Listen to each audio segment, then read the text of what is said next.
Hi guys, this is Alex and welcome to Series 1, Episode 4 of this tutorial series, SoundWorks Scores.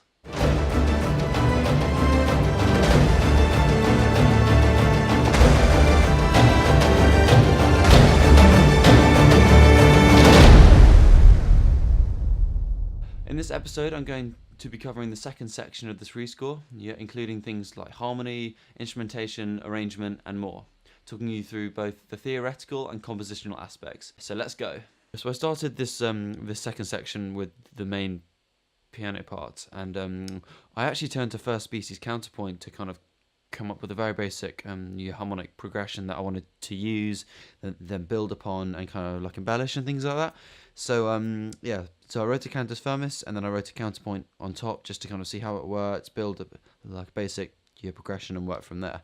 So I started off with this idea of having this perfect fifth here of G and D, so a perfect consonance. Then I'm moving to B flat and D, which is an imperfect consonance, via the oblique motion, and then from that B flat and D down to A and C.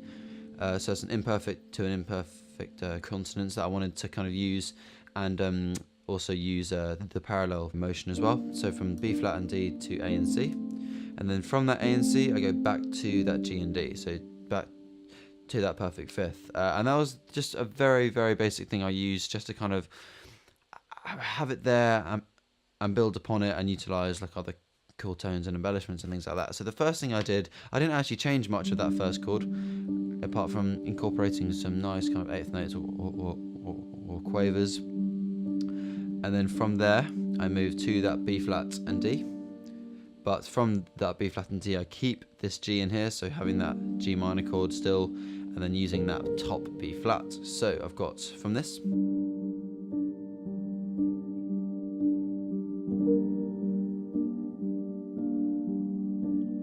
and then from this part here I actually go to, or stay on that B flat and D there, instead of going to that A and C. I stay on this B flat and D, and then I move this G here down a tone to F, and I move this B flat here down a semitone to A. So it's basically like a second inversion of a B flat major 7 chord, which goes to this.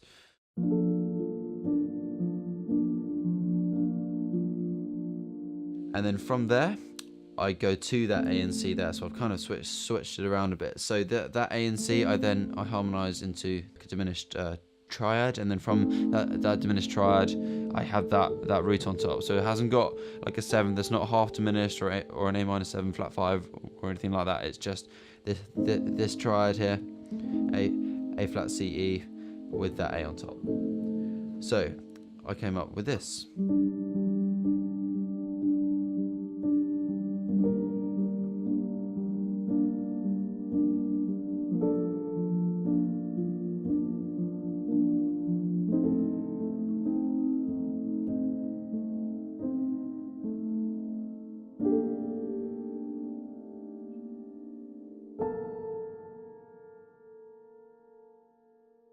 So I finish on that kind of like the first inversion of a G minor 9. So I kind of got the B flat, D, G, that first inversion of a G minor, then add that 9 there.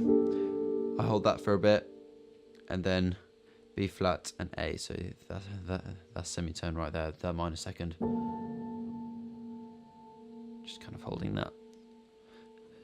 So that was the main part of the piano.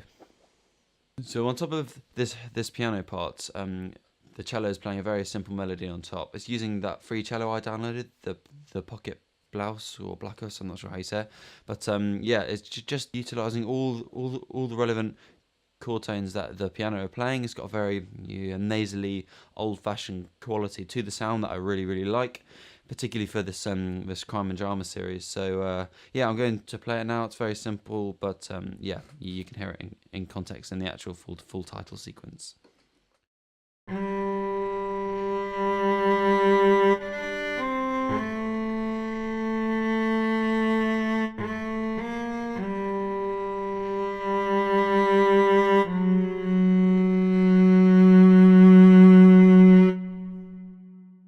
So the final touches on this second section were the ambient pads, which I stated in the last episode were from the Stevenson's Steam Band synth from Albion 1 from Spitfire Audio, and the Hallion synth from Cubase. These are just pedaling a G. That's the Stevenson Steam Band.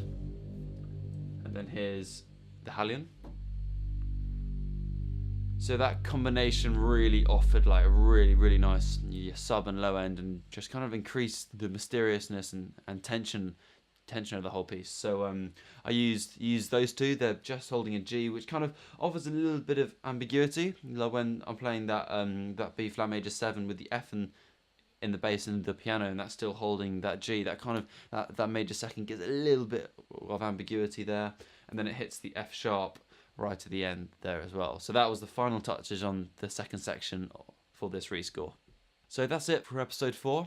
Join me for episode 5 when I'll be talking through the final mix for this rescore. I'll see you then.